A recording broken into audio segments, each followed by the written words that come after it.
একটা খাল সুন্দর হলে কেমন হয় এটাও মানুষ দেখতে পারে, তখন ওই সুন্দরটা দেখলে মানুষের মধ্যে এটাকে রক্ষা করার একটা ইচ্ছা জাগবে। আর স্থানীয় জনগণকে যদি আমরা সম্পৃক্ত না করি তাহলে এটা কখনোই টেকসই হবে না।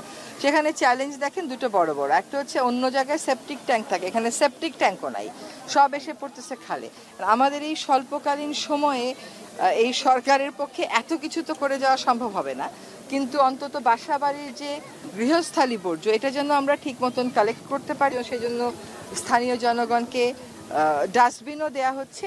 তো আশা করি অন্যান্য বারের চাইতে এবার একটু ভিন্ন হবে, কিন্তু সম্পূর্ণ ভিন্ন হবে এ কথা তো বলতে পারবো না, কারণ সিওয়েজ কানেকশনটা তো ঠিক করে আসতে হবে। রামচন্দ্রপুর খাল যদি আমরা না বাঁচাই এটা কিন্তু এটা একটা প্রতীকী আবেদন আছে। রামচন্দ্রপুর খাল, সুভাদ্রা খাল, তো এই দুটোরই আমরা কাজ শুরু করেছি। জনগণকেও কিন্তু সচেতন হতে হবে।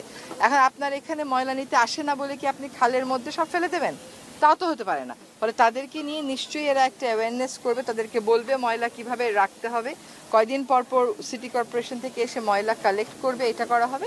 এবং আমার শুনে আশা লাগছে যে তারা এই কাজটা 1 বছর কন্টিনিউ করবে।